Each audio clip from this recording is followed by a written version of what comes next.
Rahsia kejayaan bukan datang daripada pemikiran. Ia bukan datang daripada berfikir dan ia bukan datang dari minda. Kerana sebenar-benarnya resipi kejayaan adalah datang daripada perbuatan, daripada perlakuan dan daripada tindakan. Kau boleh berfikir 100 tahun sekalipun untuk berjaya. Tapi kalau kau tak mula bertindak, ianya mustahil. Berfikir itu tidak salah. Tidak bertindak itu salah. Kau boleh terus asah kapak kau. Tapi kalau kau terus asah dan asah tanpa menggunakannya, maka tak ada satu pokok pun yang akan kau tebang. Sama seperti pemikiran kau. Asahlah setajam mana pun, fikirlah sedalam mana pun, jika tiada tindakan, jika tiada perbuatan, maka ia cuma menjadi ego yang akan menghancurkan kau. Biar bodoh, jangan bodoh sombong.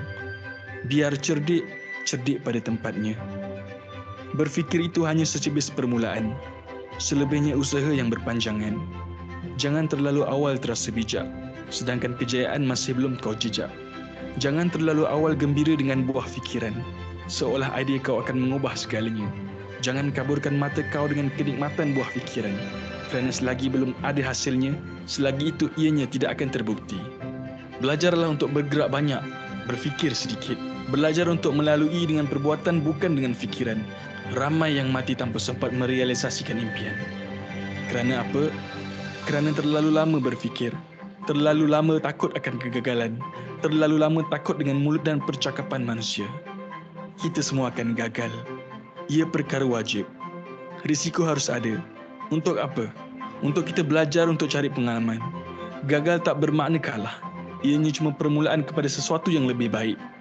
Masa kau kecil, kau belajar berjalan. Kau jatuh dan jatuh. Adakah kau akan terus berhenti berjalan? Belajarlah daripada si kecil dirimu. Walau aku terjatuh, aku akan terus bangun dan berjalan semula. Dan hingga hari ini, aku akan tetap berjalan meskipun terjatuh. Jadi, mari ubah dirimu. Ayo segera bertindak. Masa bukan di pihak kita. Ayo segera melangkah kerana langkahmu hari ini akan tentukan di mana kau akan berada kelak. Jangan mati meninggalkan impian. Sebaliknya mati setelah kau merealisasikan impian.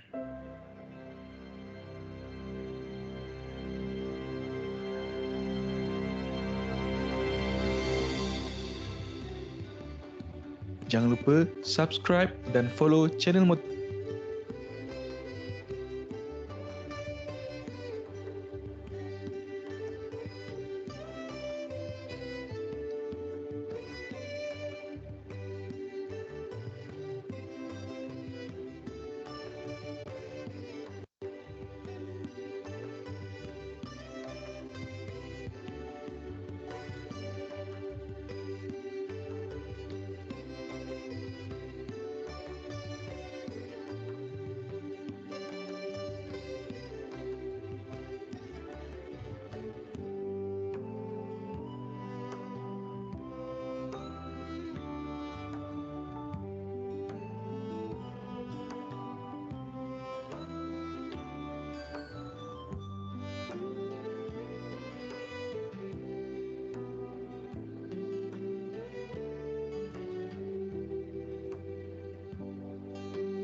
Apa yang sebenar-benarnya yang anda mahu dalam hidup ini?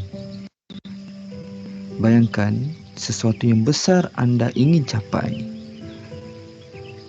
Persoalan di sini, adakah anda pernah berasa seperti ini? Rasa stuck dan lost dalam hidup, hilang semangat, rasa buntu dan penat, rasa macam loser, tak confident dan rasa bosan dengan kehidupan yang rutin. Sehingga kan impian yang dicita itu hilang begitu saja.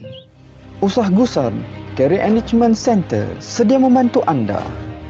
Bersama-sama, ikuti siri motivasi kejaya siri 1, My Vision Board bersama Dr. Azura Hashim pada 12 Januari 2022 jam 3 petang menerusi aplikasi Microsoft Teams. Penceramah akan kongsikan teknik dan skill yang beliau gunakan untuk keluar dari belenggu kehidupan yang stres, terkejar-kejar dan biasa-biasa kepada kehidupan yang lebih amazing pada hari ini. Tambahan lagi, penceramah juga akan kongsikan bagaimana mendapatkan cara berfikir yang membuatkan anda sentiasa tenang, lapang dada dan hasilnya anda mudah untuk capai impian-impian anda insya-Allah. Insya-Allah, skill ini dapat membantu anda untuk jadikan 2022 dan tahun-tahun yang terbaik dalam kehidupan anda. Jom, ajak kawan-kawan kita semua untuk sertai sesi ini.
Bismillahirrahmanirrahim. Assalamualaikum warahmatullahi wabarakatuh.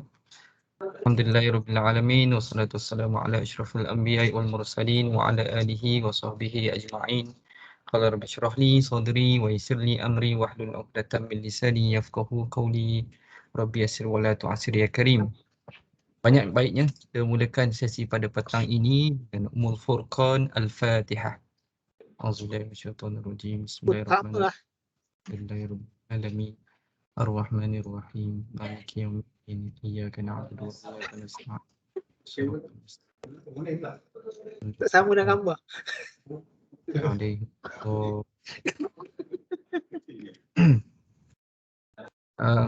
Terima kasih kepada rakan-rakan warga tabung haji yang saya kasihi sekalian.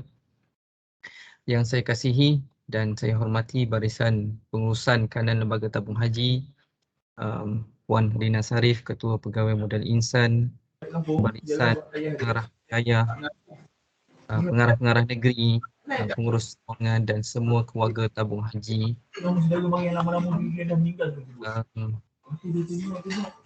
Maaf ada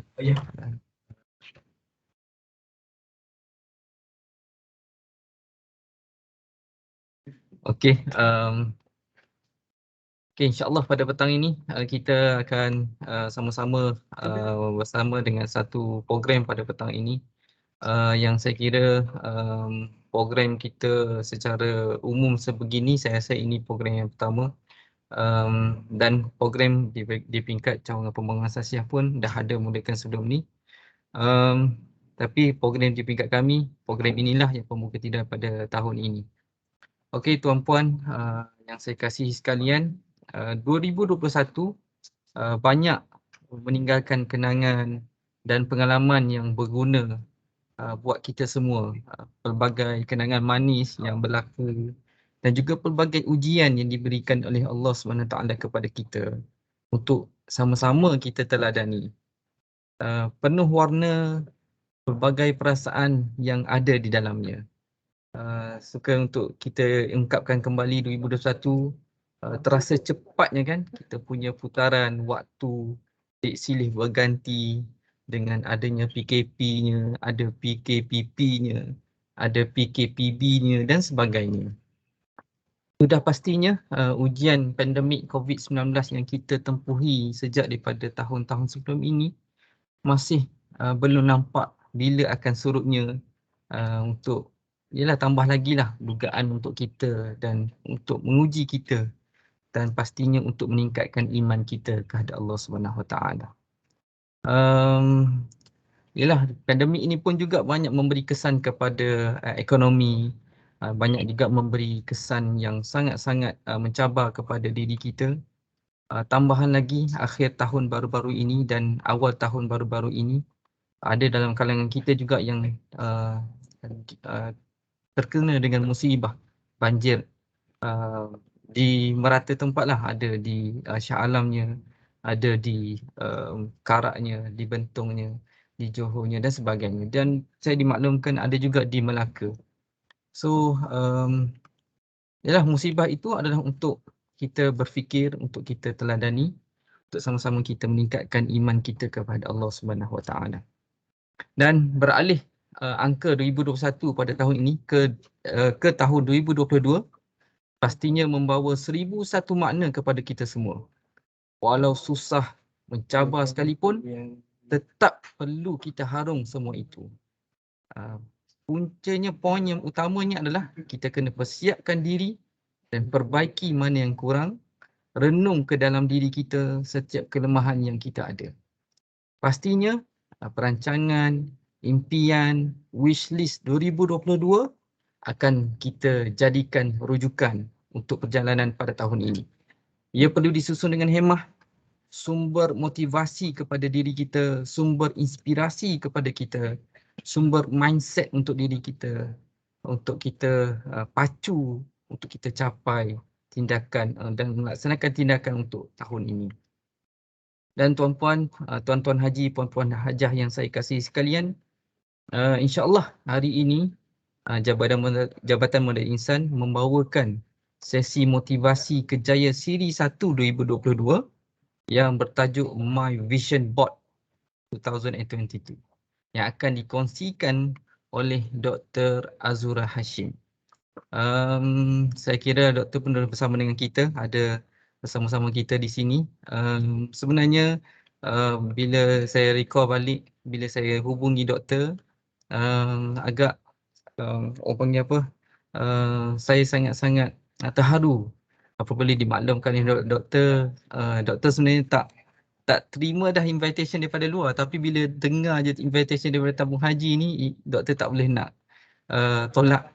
So itulah bertuahnya kita tuan-tuan, puan-puan, anggota keluarga tabung haji. InsyaAllah kita akan bersama-sama dengan doktor pada hari ini. Doktor akan berkongsi pengalaman dan kepakaran beliau berhubung tajuk My Vision Board ni. Saya pun kalau tuan-puan sempat surf di Facebook, surf di mana-mana, tekan je My Vision Board ni, pastinya akan terpapar gambar Dr. Azura penceramah kita hari ini. Dan cubalah dengar perkongsian testimoni daripada para peserta yang mana sangat-sangat mengujakan kita. Dan pastinya 1 jam yang kita ada hari ini agak-agaknya memang tak cukup masa lah untuk kita bicarakan vision board kita, macam mana kita nak aturkan vision board kita untuk tahun ni. Namun begitu, mungkin sesi pada hari ini bertitik tolak daripada sesi hari ini. Mungkin kita ada kesedaran untuk kita bawakan Sakibaki 2022 ini dengan penuh borong motivasi. Okey, sebelum saya serahkan medan kita pada petang ini kepada doktor, suka untuk saya perkenalkanlah sedikit berkaitan dengan doktor. Dr. Hajah Azura Hashim yang berasal daripada Kelang, Selangor adalah pengarah MediPro Ventures Senior Berhad. Beliau berpendidikan kelulusan PhD dalam pemasaran antarabangsa Universiti Malaya dan juga pemegang master dalam perniagaan antarabangsa juga Universiti Putra Malaysia. Mempunyai banyak kelayakan certified dalam kemahiran penting dalam perkhidmatan membantu, antaranya adalah NLP, Master of Handwriting Analyst. Sebelum ni pun kita pernah jemput doktor untuk berkongsi berkaitan dengan rahsia tulisan tangan, kalau ingat, tuan-puan ingat sebelum-sebelum ini. Banyak lagi Certified Practitioner Mindfulness, Love Therapy dan sebagainya. Dan doktor juga seringkali dijemput di saluran media massa seperti TV3, Al-Hijrah, IKIM dan Bernama dan sebagainya. Dan bidang kepakaran doktor adalah meneroka minda separa sedar melalui tulisan dan lukisan. Mungkin doktor ada boleh nak share selepas ni masa sesi nanti. Dari segi bidang pembangunan keusahawanan, pembangunan diri, komunikasi dan kepimpinan, NLP dan pengurusan emosi, terapi kehidupan dengan Asmaul Husna. Saya kira cukup untuk saya kenalkan doktor dan saya tanpa melengahkan masa dan saya suka untuk ingatkan kepada semua para peserta, sekiranya ada soalan nak bertanyakan kepada doktor, boleh lakarkan dulu, tuliskan dulu di bahagian chat. InsyaAllah di akhir sesi nanti kita akan bacakan soalan-soalan daripada tuan-puan, insyaAllah. Okey doktor, saya kira doktor pun dah selesa dengan setting pada petang ini. Saya serahkan sesi ini kepada Dr. Azura Hashim untuk pembentangan. Dipersilakan doktor. Okey, alhamdulillah, terima kasih Tuan Hanif atas introduction-nya, atas jemputan, juga kepada seluruh barisan pengurusan kanan Lembaga Tabung Haji, Puan Rina Sharif, Ketua Pegawai Modal Insan, Barisan Pengarah Wilayah, Pengarah Negeri, Pengurus Cawangan dan semua keluarga Tabung Haji yang saya hormati dan saya kasihi. Alhamdulillah kita bertemu petang ini dengan rahmat dan kasih sayang Allah ya Rahman, ya Rahim, ya Jami' yang menyatukan kita pada petang ini dengan penuh kasih sayangnya. Moga-moga Allah bagi kita segala kebaikan, keberkatan dan juga afiahnya, insyaAllah. Amin.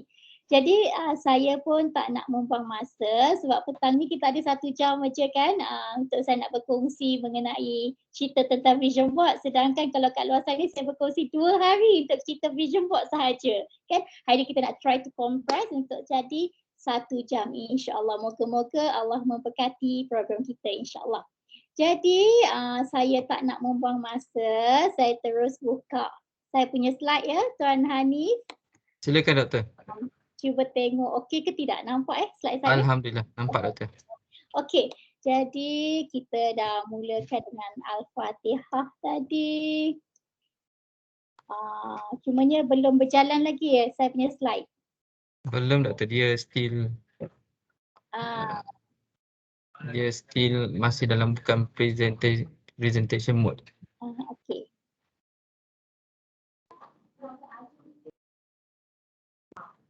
Dia tak bergerak okey. Maybe doktor kena unshare balik. Okey, sekarang ni dah nampak kot Okey, saya cuba lagi. Bismillah. Okey. Zai, dah nampak belum Zai? Okey, sekarang nampak ke? Okey, alhamdulillah. Okey, alhamdulillah. Okey, jom kita niatkan semoga ilmu petang ini bukan ilmu saya tapi sebaliknya ilmu milik Allah Al-Alim, pemilik seluruh alam warna.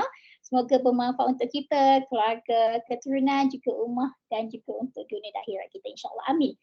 Okey, saya faham kat sini semua hebat-hebat. Kat sini dalam ni kita ada lebih hampir 80 orang kat sini. Semuanya hebat-hebat. Walaupun saya tak nampak wajah kan. Tapi saya faham semua kat sini adalah hebat. Dan saya faham bila kita cakap tentang kehebatan tu milik Allah Subhanahu Wa Taala dalam menuntut ilmu, kita jadi gelas kosong. Kita try untuk top up apa sahaja ilmu. Moga-moga ilmu ini Allah bagi kita kefahaman insya-Allah. Dan ini sedikit mengenai saya. Tak jalan sekejap. Okey, dia lambat sikit. Sedikit mengenai saya. Alhamdulillah. Ya, tak perlu saya cerita lagi. Dan ini adalah kalau kita biasa saya akan cakap sebelum kita mulakan program. Sediakan headphone, earphone, biasakan mute dan unmute button, aktifkan video sepanjang program, stay fokus, sediakan pen dan buku nota dan juga jangan lupa untuk senyum insya-Allah. Masuk kelas saya kena senyum insya-Allah.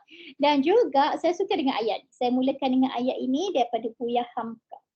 Kalau hidup sekadar hidup, babi di hutan juga hidup. Kalau bekerja sekadar bekerja, kera juga bekerja. Jadi bila saya dengar mula-mula perkataan ni, ayat ni saya sentap.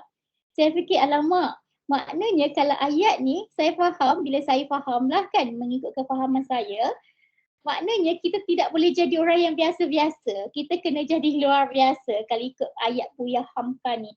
Alang-alang Allah dah bagi kita kehidupan atas muka bumi ini, kita kena jadikan kehadiran kita ini bermanfaat dan dirasai oleh sekeliling kita. Okey, saya suka dengan satu ayat AIM. AIM ni iaitu A, angan-angan. Siapa yang kat sini ada angan-angan? Cuba angkat tangan walaupun saya tak nampak kan. Saya fikir kebanyakan kita ada angan-angan. Kita ada angan-angan. Saya nampak okey Cik Puan Izzati, hai Puan Hajah Mahaizan kita semua ada angan-angan. Masa kecil mungkin kita ada angan-angan. Dan angan-angan itu hanya akan sekadar angan-angan sekiranya kita tidak tulis. Bila kita tulis, ianya insya-Allah akan jadi impian. Dan impian ini akan jadi matlamat apabila kita ada strategi ataupun kita ada take action bila kita nak mencapai. Kita ada impian dan matlamat itu adalah strategi bagaimana kita nak capai impian. Okey. Kat sini, apa yang saya nak share kat sini, bila kita cerita tentang real goals. Kita ada goals, saya faham semua company, syarikat, organisasi ada KPI. Ada apa yang kita nak capai. Ya, itu adalah goals kita.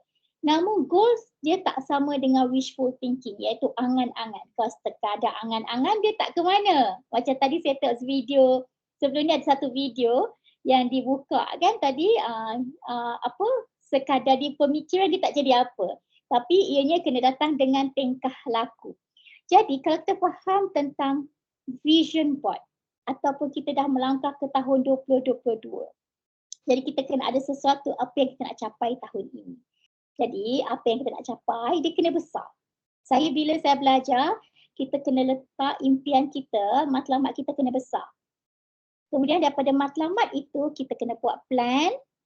Dan plan itu kita kena take action. Kalau tak take action, dia hanya sekadar angan-angan saja. Dan ini saya baca buku daripada Dr. Maxwell Maltz, di mana ayatnya dia kata, saya simplifykan kat sini. If you believe in yourself and believe that you can achieve your goals, you will. Tapi kalau kita tak bolehlah kata disebabkan kita punya kepercayaan semua tak sebab segala-galanya dengan izin Allah. Ya. Namun penting untuk kita kena ada matlamat dan impian dalam hidup kita. Kan macam contoh kita ada company ada KPI. So itu adalah matlamat company, syarikat dan organisasi. Dan ini saya dapat daripada satu kata-kata seorang influencer, bukan influencer tapi dia pemilik bisnes yang besar di US. Dan ayatnya dia kata apa? In business, dreaming, berimpian ini ialah serious business. Sebab bila kita ada impian dan kita set jadi matlamat, ianya akan jadi driving force kita untuk kita nak transform, untuk kita nak berubah. Dan kalau kita tak ada vision, especially kalau company kat luar sana kalau tak ada vision, itu menyebabkan banyak company fail, gulung tikar dan sebagainya. Dan ini kita boleh ambil konsep kepada hidup kita juga. Maknanya kita pun kena ada vision kita. Kalau kita tak ada vision, nanti kita akan jadi macam yang Buya Hamka cakap tadi. Ya, okey. Dan ini bila tadi video tadi tu saya suka ya Tuan Hanif yang cerita tentang tingkah laku, pemikiran, sebab ini memang apa yang saya belajar. Dan PhD thesis saya memang saya buat research berkenaan dengan tingkah laku. Dan ini adalah theoretical framework saya gunakan ketika saya buat PhD saya. Dan ini juga yang saya rasa bila saya belajar tentang ya Allah, Masya Allah, sebenarnya semuanya berada di pemikiran kita dan memang betul akhirnya ke tingkah laku kita. Kalau kita tengok kat sini, kalau kita faham kan, hidup kita, apa yang terjadi kat kita siapa hari ini bukan disebabkan semalam, bukan disebabkan apa yang kita buat tahun lepas, tak. Dia semuanya datang daripada background factors kita. Background factors ni termasuklah ilmu kita, pengalaman-pengalaman kita, siapa keluarga kita dibesarkan kat mana. Ini semua akan menjadikan kita siapa. Dan ini semua akan membentuk kita punya sistem kepercayaan. Sebab tu setiap daripada kita ada sistem kepercayaan yang tidak sama. Semua orang ada sistem kepercayaan berbeza. Dan sistem kepercayaan ini yang menyebabkan kita ada limiting belief. Sebab belief sistem kita adalah berdasarkan apa yang ada di dalam otak kita. Maknanya ilmu dan juga pengalaman yang ada pada kita. Itu yang akan membentuk sistem kepercayaan. Dan sebab tu kita ada limiting belief. Contoh limiting belief adalah apabila kita nak capai KPI. Ada orang kata dia boleh capai. Tapi ada orang kata tak boleh, mustahil capai. Mana boleh? Itu adalah cara berfikir masing-masing. Sistem kepercayaan masing-masing yang dibentuk oleh background factors kita. Maknanya sebab tu kita akan tengok di kalangan kita ada yang kata benda itu senang, ada yang kata susah dan sebagainya. Sebab semua itu adalah berdasarkan sistem kepercayaan iaitu datang daripada background factors kita, iaitu daripada ilmu, pemikiran, pengalaman dan sebagainya. Dan sistem kepercayaan ini akan membentuk attitude kita, sikap kita. Dan sikap ini yang kita akan menyebabkan kita jawab apa kepada orang lain, perasan kan? Kata-kata kita dan sebagainya. Dan ini akan membentuk kehendak dalam kehidupan kita. Apa intention kita? Mungkin ada orang kata tahun ni dia nak aim jadi pengarah. Ada orang tahun ni intention dia nak jadi apa? Nak naik pangkat ataupun nak naik gaji dan sebagainya. So itu adalah intention yang berdasarkan kita punya attitude. Dan akhirnya daripada intention ini yang akan membentuk tingkah laku. Tingkah laku ini adalah performance kita dan juga output apa yang kita hasilkan. Hasil kita hari ini semuanya adalah disebabkan oleh, kau faham? Ini adalah teori dia. Dan apa yang kat sini adalah, apa yang terhasil di sini adalah berdasarkan pengalaman dan apa yang ada di dalam minda kita. Jadi maknanya kat sini betul, minda, pemikiran saja dia tak akan jadi selagi kita tidak betulkan tingkah laku kita. InsyaAllah nanti saya akan share seterusnya. Okey, kemudian kat sini saya nak share. Bagaimana mengubah pemikiran boleh mengubah perasaan dan tingkah laku. Okey. Sebenarnya kalau kita tengok betul apa-apa kita kena ada tingkah laku. Namun tingkah laku itu dia akan terhasil daripada mana? Tingkah laku terhasil daripada pemikiran kita. Sebab kalau kita tengok daripada saya punya slide sebelum ni, pemikiran kita ini yang akan menghasilkan tingkah laku kita. Jadi kita kena betulkan pemikiran kita dulu, iaitu kita kena betulkan pola pemikiran kita. Betulkan cara kita berfikir. Maknanya kita kena, bila orang cakap tak boleh, insyaAllah kita kena sebut insyaAllah boleh. Jangan cakap terus tak boleh. Jangan terus say no terus, tapi sebut insyaAllah. Dengan izin Allah saya boleh melakukan. InsyaAllah saya boleh cuba. So betulkan pola pemikiran kita. Dan bila kita betulkan pola pemikiran, ia akan betulkan perasaan kita.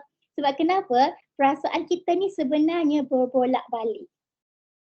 Kalau orang kata macam alamak down lah, sedih lah, marah lah, itu semua adalah di perasaan kita. Dan perasaan ini, perasaan kan, ianya berbolak-balik. Dia boleh senang sangat bertukar.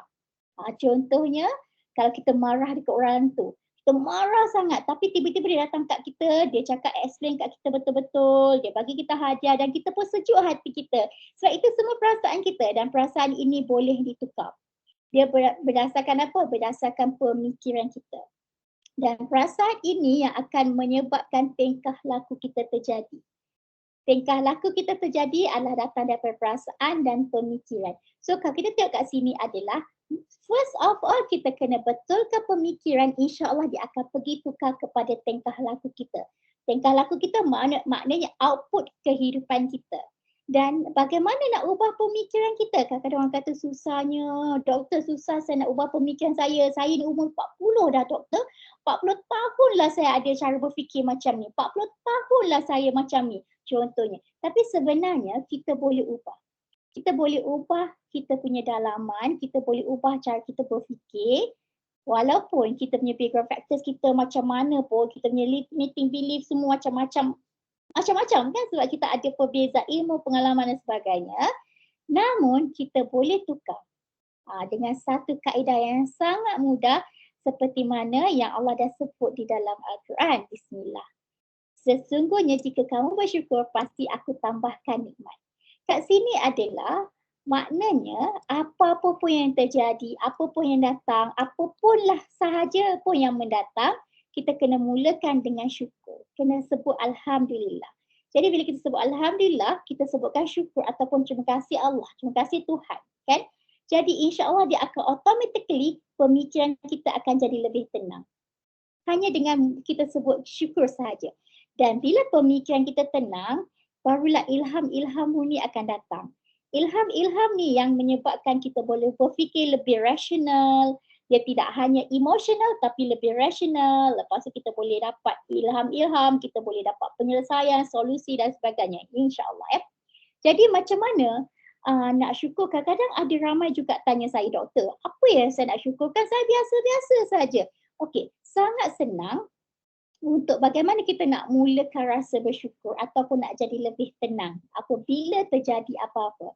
Ini saya dapat satu teknik 3S, ini saya dapat ketika saya suka masuk kelas tadabbur Al-Quran dan saya ada jumpa satu ustaz. Ustaz tu memang selalu datang sebab saya buka satu rumah ngaji di office saya dan memang kita ada frequent kelas tadabbur Al-Quran. Jadi ustaz kat situ, ustaz pesan macam mana kita nak mudah untuk syukur, kita boleh guna teknik 3S.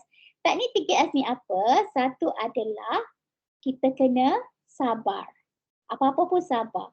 Dah memang tak senang nak sabar ni, nak syukur pun susah, nak sabar lagi susah. Jadi teknik mudah untuk kita nak sabar adalah kita tulis. Kita ambil pen dan kita ambil kertas ataupun buku dan caranya adalah kita tulis. Contohnya kalau kita tengah marah, kita tengah sedih, tulis. Tuliskan apa sahaja yang kita rasa Allah bagi kepada kita sekarang yang untuk kita hargai atau syukuri. Contohnya kita tengah sedih ataupun kita macam-macam lah. Macam tadi bila Tuan Hanif cakap tahun lepas ada macam-macam kan. Ada macam-macam ujian, pandemik. Tahun ni pula kita kena banjir dan sebagainya. Jadi memang susah nak sabar. Jadi macam mana nak sabar? Teknik mulanya adalah ambil pen dan kertas dan kita tuliskan. Kita tuliskan segala apa yang kita nak syukurkan. Contohnya, walaupun kita ditimpa ujian, walaupun macam-macam yang mendatang, tapi masih lagi kita ada mata untuk melihat. Kan Allah ya Bashir bagi kita mata untuk melihat. Allah ya Sami masih lagi kita bagi kita telinga untuk mendengar. Masih lagi ada kaki untuk melangkah. Masih lagi ada mulut untuk bercakap dan sebagainya. So, kita boleh tulis. Okey. Yang kedua adalah bila dah tulis, ya betul kita kena syukur. Barulah kita boleh syukur. Kita nampak apa yang kita syukurkan. Dan ini kalau kita nak tambahkan tingkatkan kesyukuran ni, kita kena buat lagi detail. Lagi detail sedetail-detailnya. Contohnya kalau kita bergaduh dengan husband. Bila kita bergaduh dengan pasangan, kita pergi kerja pun susah. Produktiviti kita akan terganggu. Jadi kita tuliskan. Contohnya macam mana tahu? Kita tuliskan pertama kali kita bertemu suami kita. Pertama kali dia melamar kita, macam mana kita atas pelamin, kita tuliskan segala kesyukuran kita. Ataupun kadang-kadang kita rasa kita dah penat bekerja, kita rasa lama bosannya bekerja. Jadi macam mana kita nak tingkatkan rasa syukur atas pekerjaan kita, kita tuliskan. Pertama kali kita mula nak apply kerja di sini. Kemudian daripada banyak-banyak ramai-ramai beribu orang apply kerja, tiba-tiba hanya 30 orang saja yang dapat final untuk interview. Daripada 30 orang kita seorang saja terpilih menjadi untuk nak melayakkan kita dapat jawatan yang kita pegang sekarang ni. Jadi itu semua boleh kita tulis untuk kita nak meningkatkan rasa kesyukuran kita. Dan S yang ketiga adalah bila kita sabar, kita syukur insya-Allah. Sesuatu pasti akan berlaku. Dan ini adalah janji Allah di mana bila kita syukur Allah tambah nikmat. Dan nikmat ni kita tak tahu nikmat apa yang terbaik untuk kita. Kan? Nikmat kesihatan, nikmat duit, nikmat keluarga dan sebagainya, semuanya adalah nikmat. Dan kita tak tahu nikmat apa, jadi kita tunggu saja apa yang terbaik Tuhan nak bagi kepada kita. Okey, kenapa saya cerita tentang 3S ni? Kenapa saya cerita tentang syukur walaupun tajuk kita My Vision Board? Sebab kenapa? Bila kita cerita tentang My Vision Board, kita nak cipta kita punya impian, kita nak cipta kita punya matlamat. Itu semua memerlukan kita untuk tenang dahulu. Selagi kita tak tenang, selagi itu kita susah nak listkan matlamat-matlamat kita, impian-impian kita. Bila saya go through dengan partisipan-partisipan saya, macam contoh 2 tahun ni pandemik, kami punya partisipan selama 2 tahun ini dah lebih 20,000 peserta. Jadi bila go through kan memang ramai yang susah nak tulis selagi dia tak tenang. Tak tenang, dia susah nak tulis. Jadi salah satu cara nak tenang, sebelum nak tulis matlamat, kita kena tuliskan kesyukuran kita. Dan kita faham dan memang ada di dalam Quran sebut Allah memang kita guna, bila kita guna teknik 3S ni, Allah akan tambah nikmat. Dan memang dikatakan ada banyak sangat kajian-kajian di luar sana yang bercerita tentang kesyukuran. Salah satunya adalah Harvard Medical School. Bila kita cerita tentang syukur, kita sentiasa rasa syukur, I am enough. Kita rasa sentiasa cukup atas segala kurniaan Tuhan bagi kepada kita. Kita akan ada emosi yang lebih positif. Dia akan positif saja. Walaupun apa pun yang menimpa, tetap positif. Yang kedua, akan ada greater satisfaction from good experience. Maknanya sentiasa hidup tu seperti macam puas. Dan juga kesihatan akan jadi lebih baik. Greater ability to deal with adversity ni maknanya dia akan lebih mudah untuk nak mengharungi kepayahan pahit getih kehidupan. Dan juga akan ada stronger relationship. Okey. Bila dah cerita tentang syukur, kita dah tenang. Kenapa saya cerita tentang syukur? Kita nak tenang dahulu. Kita nak tenang-tenang. Kita tak nak pening-pening kepala. Jadi kita kena mulakan dengan syukur dahulu dan belajar tentang cara berfikir yang betul. Sebab berfikir akan bawa kita kepada tingkah laku kita bagaimana. Dan barulah kita boleh cerita tentang the power of matlamat. Bila kita cerita tentang the power of matlamat ni kita kena set goals kita. Untuk tahun 2022, apakah goals kita? Apa yang kita nak capai? Okey. Kat sini kita tengok apa yang sebenarnya yang kita nak dalam hidup kita. Nak bagi lebih wang pada mak ayah? Nak bagi kehidupan yang lebih baik kepada keluarga? Nak sedekah lebih banyak? Nak bebas hutang? Nak travel? Nak jalan sini sana? Ya, insya-Allah kita tuliskan apa yang kita nak. Dan bila kita tuliskan, pastikan kita ada why kita. Kenapa kita nak setiap satu yang kita tuliskan. Contohnya, kita nak bagi kepada mak ayah kita lebih duit ataupun kita nak naik pangkat tahun ni, kita nak naik pengarah ke dan sebagainya. Tulis, sila tulis. Sebab kenapa? Dan kita kena ada why atas apa yang kita tuliskan. Contohnya, kenapa kita nak naik pangkat? Kenapa kita nak naik gaji? Ataupun apa sahaja yang berkaitan dengan kerjaya kita. Tak semesti kerjaya, mungkin kita nak rumah yang lebih selesa. Ataupun kereta yang lebih selesa. Anak kita dah ramai, jadi kita kena beli kereta yang lebih besar. Kan? Jadi setiap satu tu kita kena sertakan why dia. Kenapa kita nak? Contohnya, contohnya macam kita nak naik gaji. Sebab kenapa bila naik gaji, kita boleh bahagikan ibu ayah kita boleh bagi lebih kat mak ayah kita boleh bagi allowance kepada pasangan kita boleh bagi lebih kepada anak-anak kita, contoh. Dan kenapa kita nak bagi? Supaya kita nak membahagikan keluarga kita. So itu adalah why dia. Kenapa kita nak? Jadi bila kita ada matlamat ni, sebenarnya kita dah ada why dan kita tulis setiap satu. Ini kena tulis ya, apa yang kita nak kena tulis. Sila tulis. Sebab kenapa? Ianya hanya akan jadi impian selagi kita tak tulis. Bila kita tulis baru dia jadi goal. Ini adalah contoh. Nampak ke? Ini adalah contoh. Ini contoh apa yang saya tulis 10 tahun lepas. Tak nampak sangat tu. Okey, ini adalah contoh apa yang saya tulis 10 tahun lepas. Saya mula menulis apa yang saya mahukan, saya rasa lebih 10 tahun lepas. Saya mula menulis ketika saya buat PhD. Buat PhD ke sebelum masa itulah kan. Saya mula menulis apa yang saya nak. Dan bila saya tengok balik, apa yang saya tulis ni, saya post di blog saya. Dulu saya suka tulis blog. Jadi apa sahaja saya tulis, saya suka post di blog. Sebab kenapa? Sebab blog ni kita boleh baca balik. Dan saya suka post doa-doa dalam blog saya. Sebab kenapa? Saya boleh tengok balik bila saya nak. Jadi pada tahun lepas, akhir tahun lepas kan, saya teringat ada satu doa ni yang saya baca, yang saya dapat daripada mak saya. Doa langsai hutang. Doa langsai hutang. Jadi saya teringat balik doa tu dan saya nak cari sebab saya tahu saya memang post di blog saya. Jadi saya pun cuba nak cari dalam blog saya doa tersebut. Sebab saya ingat lagi bila saya mula baca doa tersebut beberapa tahun lepas dan saya perasan yang memang satu ketika tu lepas duha, saya duduk diam-diam lepas duha kan. Saya fikir balik, memang betul saya tak ada hutang. Kereta saya tak ada hutang, tak ada kredit kad saya dah potong lama, saya dah 10 tahun tak ada kredit kad dan sebagainya. Saya fikir betul lah. Jadi saya nak cari balik doa tersebut. Kan masa tahun lepas saya nak cari balik dan saya buka blog.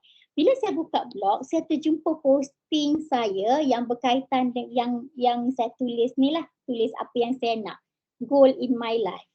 Dan bila saya tengok apa yang saya tuliskan tu, masa dulu-dulu memang saya serabut tulisan pun nampak. Memang tulisan saya serabut. Dulu-dulu kalau kenal saya, memang saya jenis orang yang serabut. Kelam kabut dan sebagainya.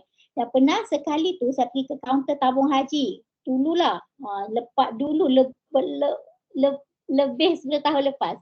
Disebabkan saya kelam kabut, saya clumsy, tulis nampak potong-potong. Saya kena sound dengan pakcik dekat kaunter tu. Dia cakap, adik boleh tak tulis baik-baik? Dia sound saya dulu. Kan? Dulu memang saya kelam kabut. Tapi bila saya belajar dan betulkan pemikiran, alhamdulillah kelam kabut tu jadi getting better. Okey. Bila saya tengok balik apa yang saya tulis ni, saya besarkan, saya zoom apa yang saya cakap my goal ni kan. Saya tengok satu persatu dan saya tergamam sebab Masya Allah. Allah izinkan saya untuk achieve apa yang saya tulis. Walaupun masa saya tulis tu, macam saya tak ada lagi apa-apa benda masa tu. Nombor 1, saya tulis saya nak complete PhD. Ini adalah goal saya masa tu. Saya nak complete PhD. Dan Alhamdulillah Allah izinkan saya complete PhD pada beberapa tahun lepas ya. Walaupun banyak ujian masa saya buat PhD tu. Yang kedua, nak dapat anak. Masa ni saya ada anak 3 orang. 3 orang lelaki, pertama lelaki, kedua lelaki, ketiga lelaki. Dan saya rasa macam nak anak perempuan. Anak perempuan lah pula, tak ada anak perempuan. Dan saya tulis nak dapat anak. Dan Alhamdulillah anak perempuan saya pun dah 10 tahun. Semalam birthday anak saya yang perempuan nombor 4. Dan nombor 3, saya tulis saya nak pergi haji.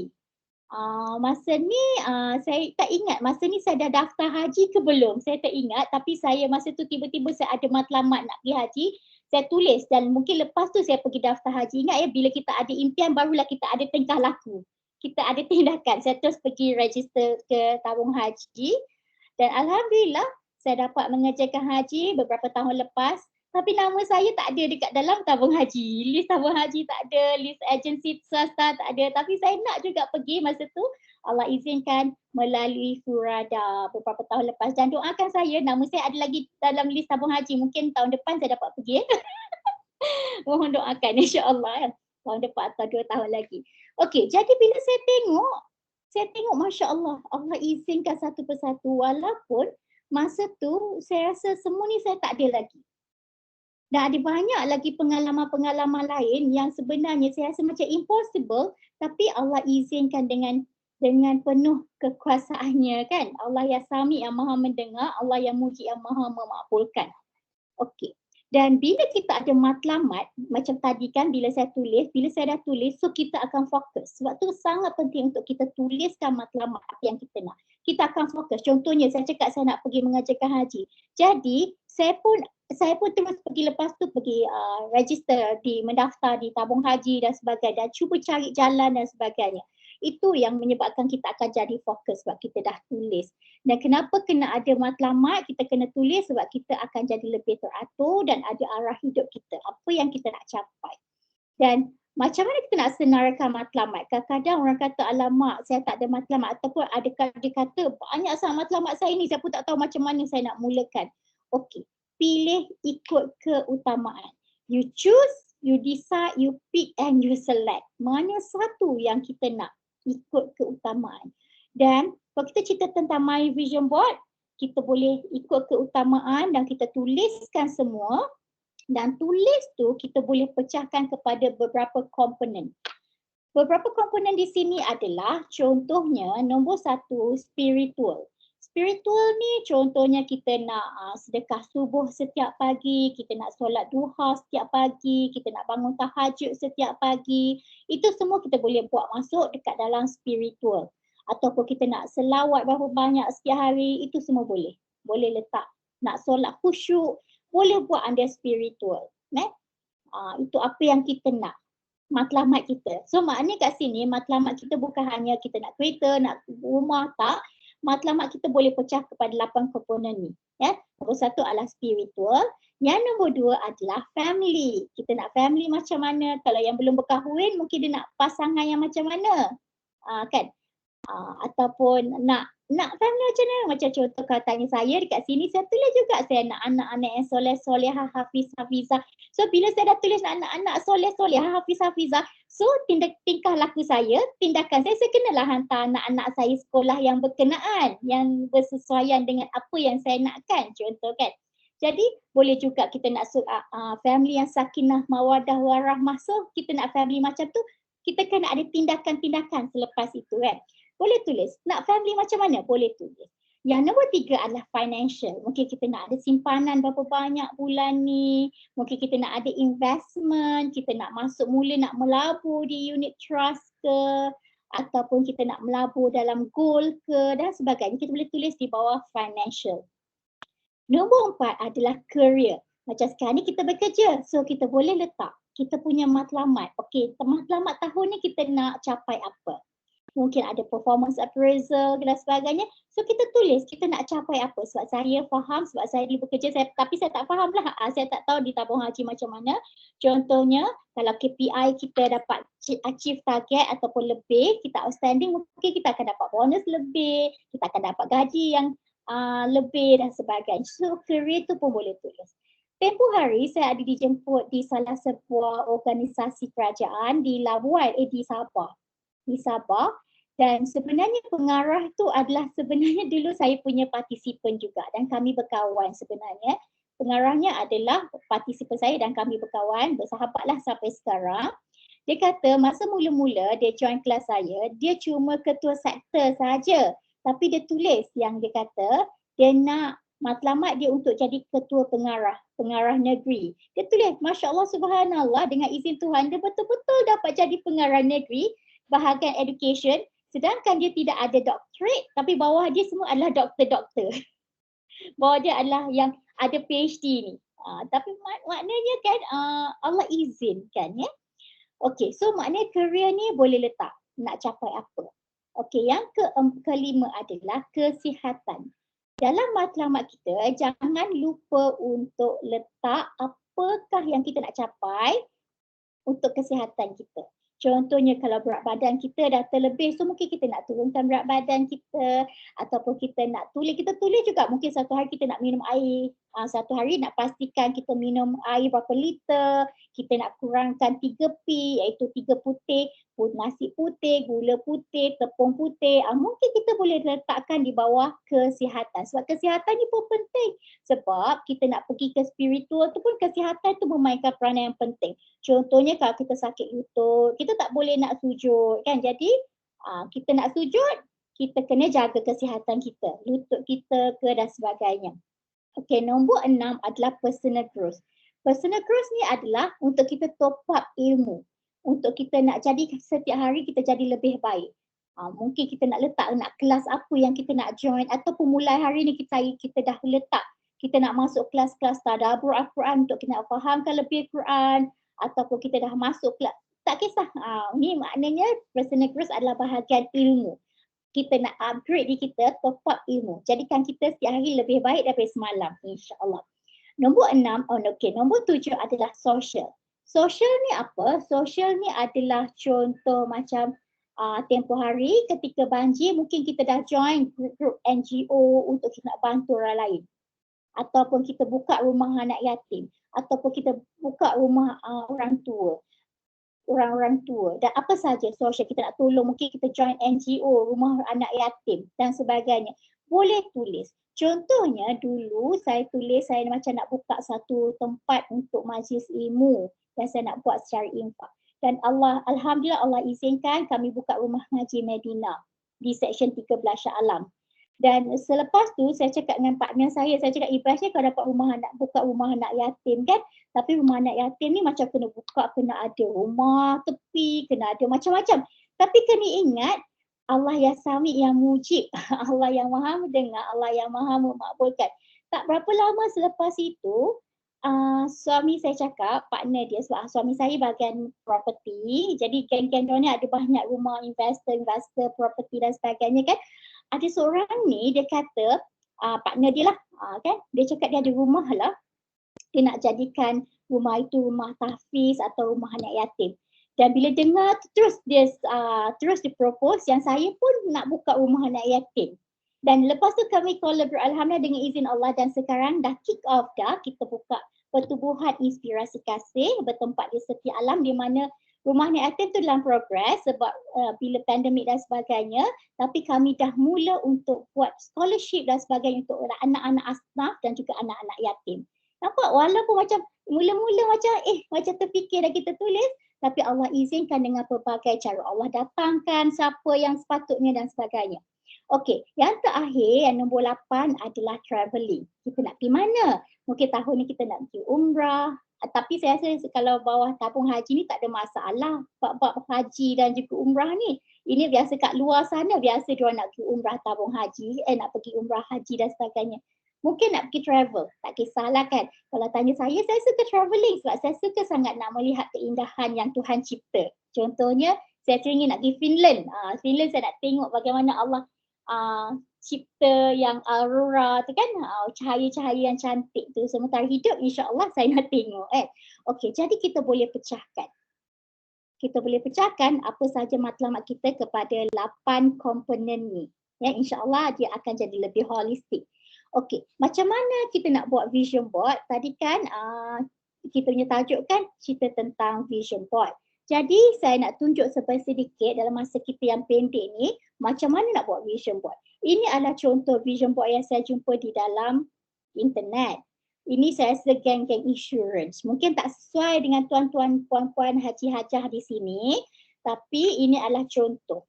Contohnya, contoh dia nak ada kereta, nak ada simpanan, nak kahwin dan sebagainya. Ini adalah contoh, salah satu contoh juga. Dan ini contoh, tapi ini saya tak suka sangat sebab yang ini dia agak cramp, agak penuh. Jadi ini penuh sangat, saya tak suka. Saya suka yang lapang-lapang, yang tenang-tenang. Okey, ini saya nak bagi contoh. Gambar ni gambar biasa saja. Tapi masa ni di Jepun, dan masa dulu saya tak ada intention nak pergi Jepun. Saya suka pergi belah Europe dan sebagainya sebab saya suka sejuk belah sana. Saya tak suka pergi Jepun. Tapi ada seorang sahabat saya, dia kata, "Kak, kena pergi Jepun. Kena tengok Jepun macam mana, makan sedap, culture, tempat cantik dan sebagainya." Dan saya pun buatlah wishlist saya nak pergi Jepun. Saya nak pergi. Dan saya buat vision board saya nak pergi Jepun. Dan ini adalah gambar biasa-biasa saja, tapi beberapa minggu sebelum tu gambarnya adalah begini. Kalau siapa yang nampak, the exact place sampai diorang tanya saya, akak tahu ke kita nak pergi sini? Saya cakap saya tak tahu, saya just ambil gambar kat Google dan saya tampal. Moga-moga dengan izin Allah yang mujib makbulkan doa saya. Dan Masya Allah, gambar sama, the exact place. Saya sebenarnya pun saya macam mula-mula tengok macam macam pernah nampak lah gambar ni. Rupanya inilah adalah gambar yang saya buat beberapa minggu sebelum saya pergi ke Jepun.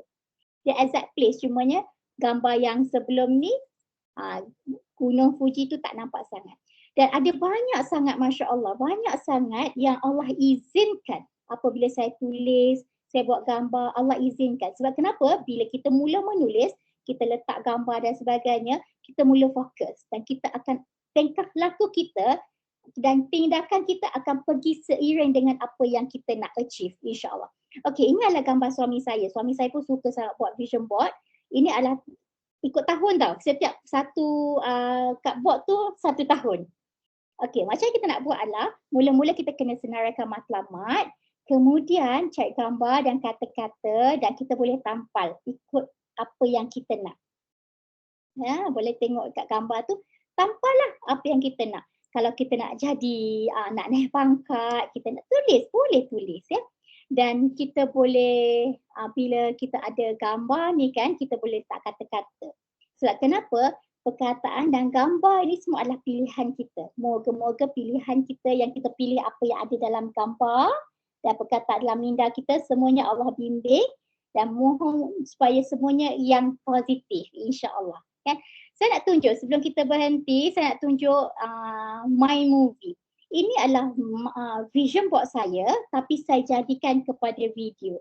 Kenapa saya jadikan video? Saya ada gambar tadi dan saya convert into video sebab kenapa? Bila video ini saya boleh tengok di mana-mana sahaja. Saya boleh letak, saya boleh tengok di dalam phone saya boleh tengok di dalam laptop saya dan mana-mana pun saya boleh buka. Dan kalau tengok tajuk dia, The Success Story of Dr. Azura Hanim Hashim.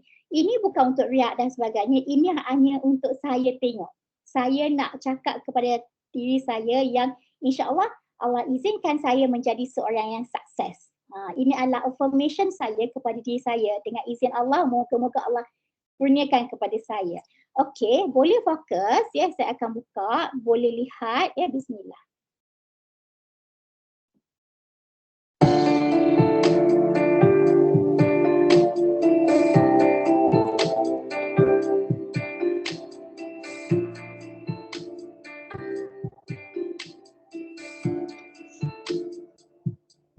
حبيب القلب يا خير البرايا يا لي جئت بالحق رسول الهداية يا رسول الله يا حبيب الله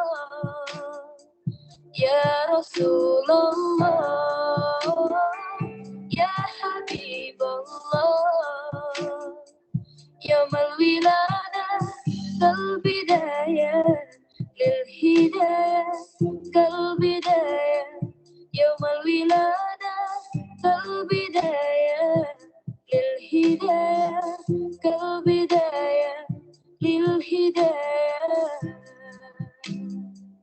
كالبداية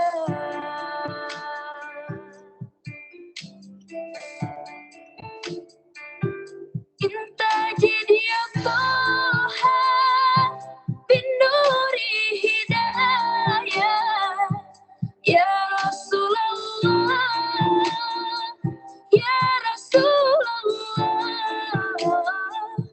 جئت بدين الله جئت للبرايا يا حبيب الله يا حبيب الله يا بشير الخير يا رسول الله يا دليل النور يا حبيب الله يا حبيب.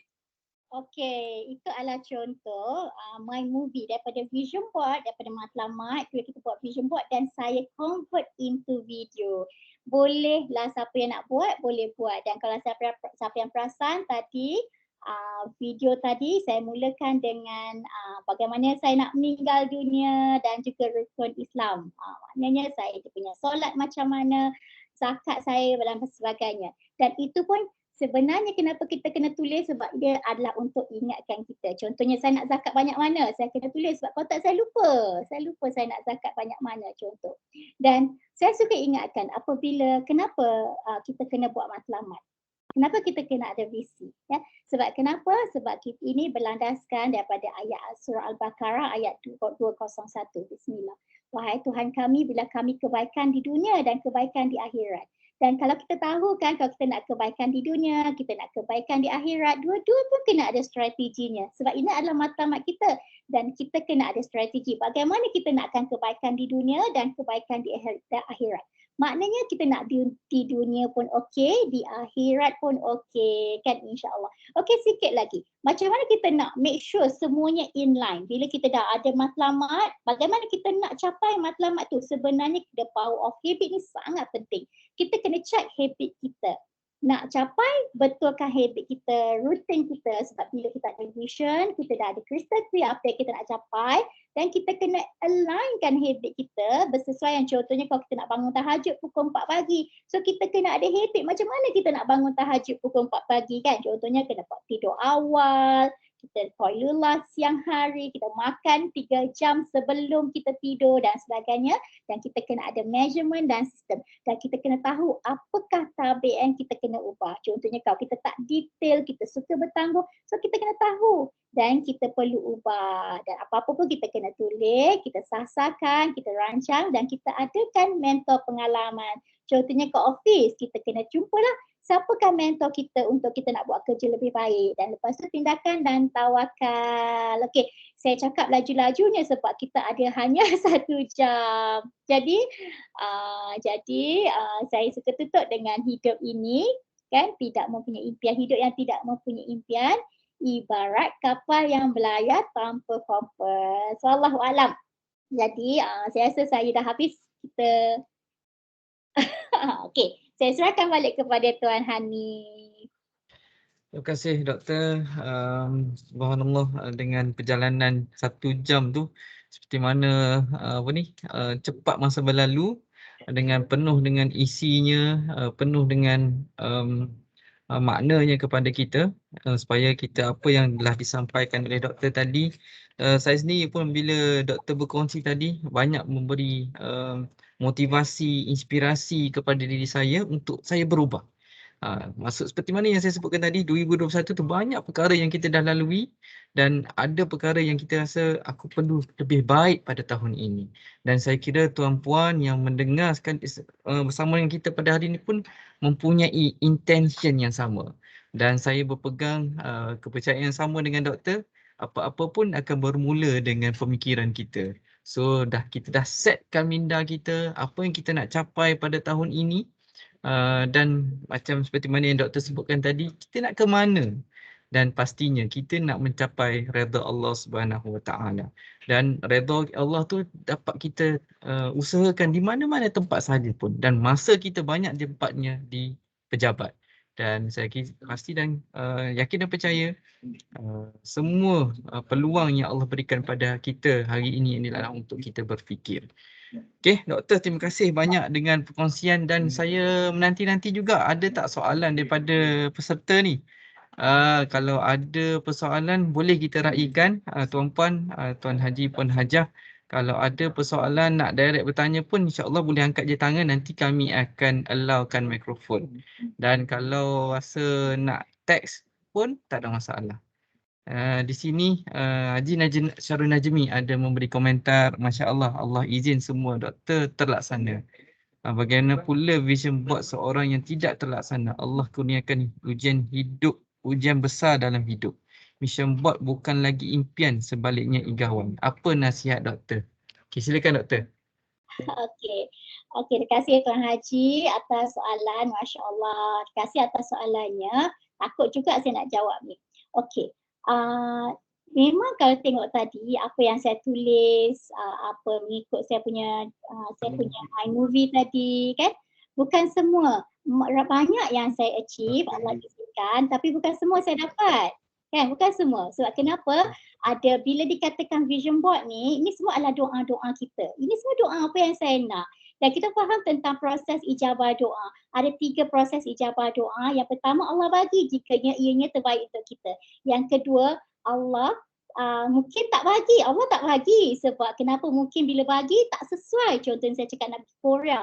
Tak boleh sebab sedang pandemik COVID. Nanti saya pula yang kena kan. Jadi tak sesuai. Tapi kita faham Allah itu maha baik. Allah itu penuh dengan kasih sayangnya. Jadi Allah akan tukar benda sesuatu yang lebih baik. Yang ketiga, bukan kita tak dapat, tapi kan bila dikatakan doa ini kan adalah ibadah. Mungkin dianya disimpan untuk di sana.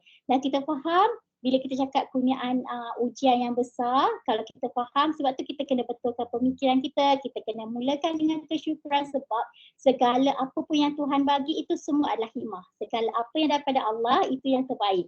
Dan kita faham kalau satu ayat di mana satu hadis yang dikatakan wallahu alam umat Islam ni, mukmin ni hebat sebab apa yang baik itu baik, apa yang tak baik pun tetap baik pada pemikirannya ya. Jadi apa-apa pun semuanya daripada Allah. Pasti ada hikmah. Wallahu alam. Terima kasih doktor. Sedikit pencerahan dan komentar daripada doktor berkaitan dengan persoalan daripada Haji Syarul Najmi tadi. Dan jika dilihat di skrin, doktor ada kongsikan, mungkin dah boleh follow Telegram doktor. Ya doktor? Telegramnya doktor. So apa-apa boleh bersama-sama dengan Circle of Positive. Bersama dengan doktor, insya-Allah perkara-perkara positif ini kita kena ada kawan. Kan doktor kan? Kawan yang sentiasa memotivasikan diri kita kan. Tapi kata Tuan Hanif, positif ni bukan hanya positif semata-mata. Sebenarnya positif ni adalah, maksudnya adalah dia sentiasa bersangka baik atas apa yang Tuhan bagi. Itu benar-benarnya positif. Ya, bersangka baik dengan semua yang Allah bagi. Musibah itu dan sebagainya, ujian, rezeki dan sebagainya itu adalah untuk kita positifkannya, untuk kita syukur. Ya, kata? Okey. Allahuakbar. Okey, terima kasih banyak. So saya kira tiada lagi persoalan daripada rakan-rakan kita di chat. Saya nampak belum ada lagi. Tiada Okey, so saya jemputlah kepada rakan-rakan. InsyaAllah saya juga ingin umumkan di sini kepada semua anggota tabung haji dan anak syarikat tabung haji. Pada tahun ini insyaAllah kita akan umumkan peserta terbaik program CEC setiap bulan. So insyaAllah kita akan ada 3 program pada setiap bulan dan tuan-tuan boleh menyertai program-program kita, dan di akhir program pada 2 minggu lagi kami akan sharekan link untuk tuan-puan sertai. InsyaAllah mungkin salah satu buah buku doktor nanti pun kita boleh jadikan sebagai hadiah pada tuan-puan, insyaAllah. Boleh insyaAllah. Okey. Saya suka untuk sharekan kepada tuan-puan. Boleh tuan-puan isikan CSI pada program hari ini seperti di skrin dan ada juga di chat room, okey? Okey. Okey. Dan tuan-puan, seperti biasa, di akhir sesi kita ingin bergambar bersama-sama sebagai kenangan bersama dengan doktor. Okay, jom kita sama-sama onkan kamera.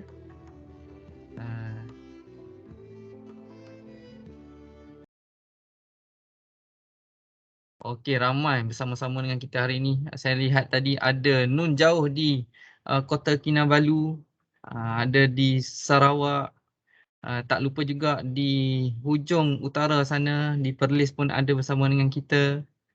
Dan tuan-tuan haji, puan-puan hajah daripada ibu pejabat, terima kasih banyak-banyak menyertai program pada hari ini. Okey, jom kita smile. Okey. Okey, doktor buat apa ni? Orang panggil apa ni? Mini love. Okey, boleh kita sama-sama kita raikan. Okey, comel. Okey.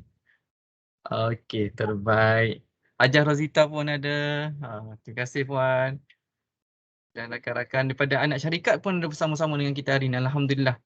Dan mana-mana anggota yang tidak berkesempatan untuk tengok live pada hari ini, insyaAllah kami akan sharekan pautan untuk lihat recording lah, rakaman sesi pada hari ini, insyaAllah. Okey, saya kira setakat itu saja untuk petang ini.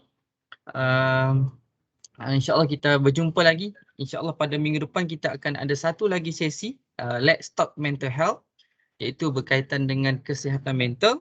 InsyaAllah sama-sama nantikan iklan pada minggu depan, insyaAllah. Okey, setakat itu saja. Saya akhiri sesi pada petang ini dengan wabillahi taufiq wal hidayah. Assalamualaikum warahmatullahi wabarakatuh. Terima kasih semua.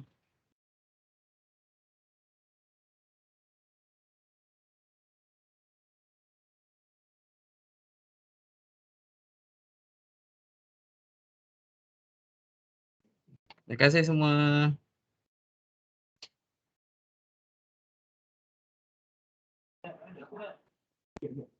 Terima kasih doktor, terima kasih semua.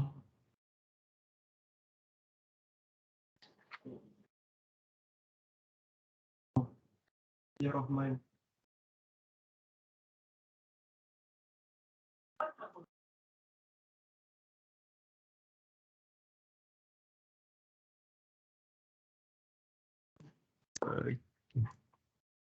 Sebab orang dah keluar